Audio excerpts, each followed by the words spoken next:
Hello! Thanks for being in a new video. This time we have the unboxing of the Honor 90. Let's get started! This device has just announced its arrival in Mexico at a price of 11,999 pesos.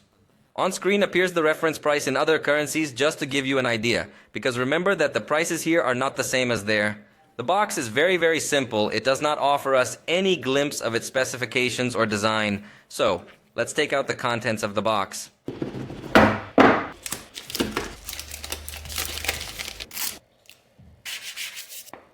Here I have the cell phone without its packaging, and it looks very nice. This time I have the emerald green edition, which is very traditional for this manufacturer.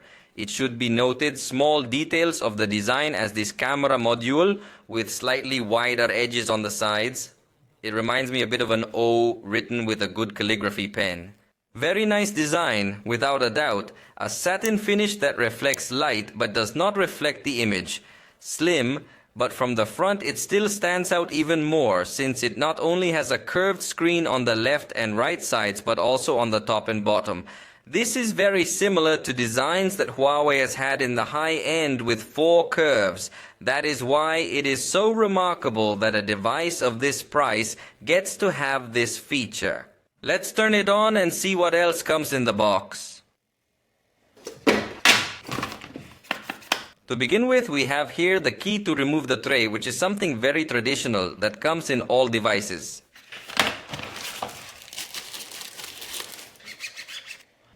We will also find a case that is completely transparent and totally flexible. Personally, I would not really like to put a case on this device because I think it will lose a very nice touch that its back cover had, which was to avoid image reflections, but it gives it more protection. So you as a user will choose what matters more to you.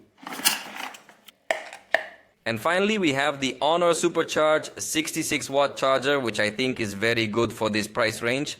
And we have its cable that goes from USB-A to USB-C. A cable that is thick enough to transfer all that current, so you need to use this original cable if you want to enjoy the fastest charging. So that's what comes in the box. Very nice that they do include a charger and that you don't have to buy it separately. Also very nice that they include the case and that you don't have to buy it separately. So far so good, but let's take a look at the phone.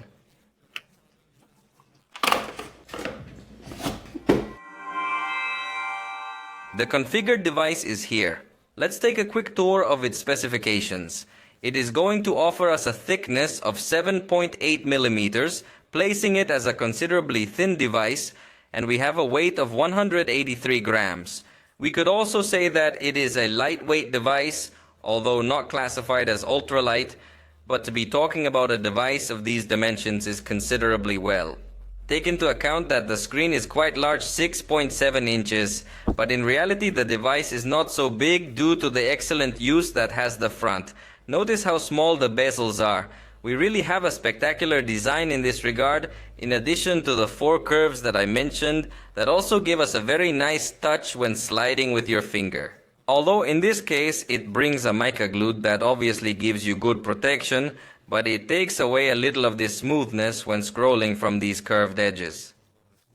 This screen is AMOLED and is of excellent quality. Very vivid colors, high contrasts. Also, it gives us 120 Hz in its refresh rate, so it is able to show us content in a smooth way. So the screen really is very good. The front camera, pay attention because it's 50 megapixels with f2.4 aperture. It has a high resolution sensor, although it's going to be pixel fusion per se, but that's going to improve the light gathering a lot.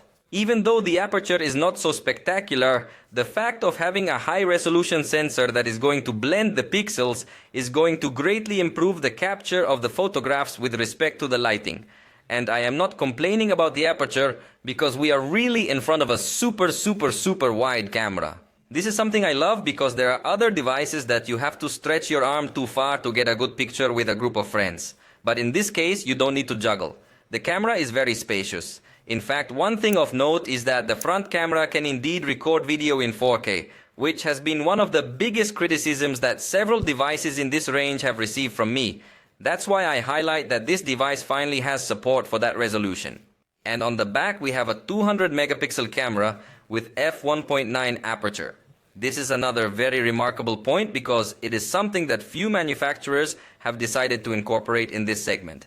In addition, we have an ultra-wide 12 megapixel camera with autofocus that will also work for macro shots, and finally a 2 megapixel depth camera. Possibly that one is the least attractive. Maybe I would have liked a special zoom camera more, but let's see the results to see if they get to take good advantage of the 200 megapixel sensor. To start with, we take a look at the selfie preview, which still doesn't look optimized, but don't panic too much, because after taking the photo, notice that it manages to capture these areas that were more illuminated very well. I think there is no problem there. The selfies look very good quality. In addition to that, we will have a very good level of detail, thanks to the sensor. Although I insist that in automatic mode the photos will be a little more than 12 megapixels, but if you access the high resolution mode and turn to the front camera, you will find the 50 megapixel mode in case you want to print a photo taken with this front camera to have an excellent level of detail. Here is this picture again, but now with the wider setting. Without a doubt, it is something that is very enjoyable. And here is a photograph with the main camera, and from the same distance, a photograph with the ultra-wide camera. Notice how the perspective changes so much. It looks like it's a very good lens as well. It gives us very good range. But this ultra-wide lens, remember, can also be used in macro photography. So, this is as close as you can get with the main camera, but watch how close you can get to this level. It's incredible. Just to give you an idea, it's this part that's here tiny, but see how sharp it looks, and you can still zoom in if you want to see a lot more detail. So in this case, the ultra-wide camera with autofocus seems excellent to me. As first impressions, remember that in the review we will see more details. But for now, I really like the macro photography that can be achieved with this device. Finally, let's talk about the zoom, as this device has a very high resolution sensor that it should take advantage of, and I sincerely believe it does. This is the reference photograph at 1x, here we have 2x, and it seems to me that it still gives a very good image quality. It doesn't look blurry or anything like that. Then I took a picture with 5x of digital zoom, and I insist that it still looks very good quality, well-defined objects, correct dynamic range, good colors, and the maximum it allows is 10x, which does not sound so impressive, but the result is impressive. I mean, there are other devices that let you get up to 20x or even dare to give you more, but it actually looks more blurry.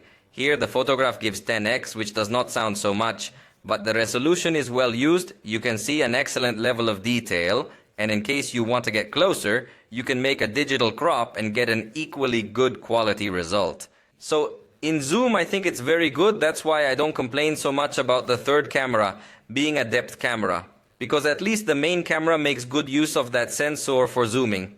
And finally, I tried the third camera, which is depth for portrait shots, and see how it does keep the foreground in focus, blurring the background well. In fact, it does change the intensity of the blur slightly between the areas that are a little closer and the areas that are farther away. So, I think the result is good, and what I like is that it allows you to take a portrait with digital zoom 2x while still maintaining a good quality. So, in general, I like the whole photographic system that comes with this device. This device comes with Magic OS 7.1 running on Android 13. It comes with 12 gigabytes of RAM, and Honor adds 7 virtual gigabytes, which it calls it Honor RAM Turbo, which of all the virtual RAMs I've tested is the one that really works. So, honestly here it looks like you're going to have RAM to spare. In this case I have the 512 gigabyte storage model, which is more expensive, but the base version starts at 256 gigabytes. The battery is 5000 milliamps, and it is striking that it is such a high capacity without making the device thick and heavy. And now to close this video, let me test how the processor is doing, which is the Snapdragon 7 Gen 1, a considerably good processor, which in this price range I think can compete very well. However, let's run this test just to get a quick understanding of how it might perform. It's over now, and this is its score. 1,117 points on single core and 3,204 on multi-core. Undoubtedly, confirming that it is a considerably powerful processor. Not the same level of the current high-end, But the truth is that just a few years ago, or even months ago, the high-end had very similar numbers. So it really gives us a very good performance. But I will give you the rest of the information in the review. For now, we have reached the end of this video. If you liked it, you know you can tell us, and we'll see you next time.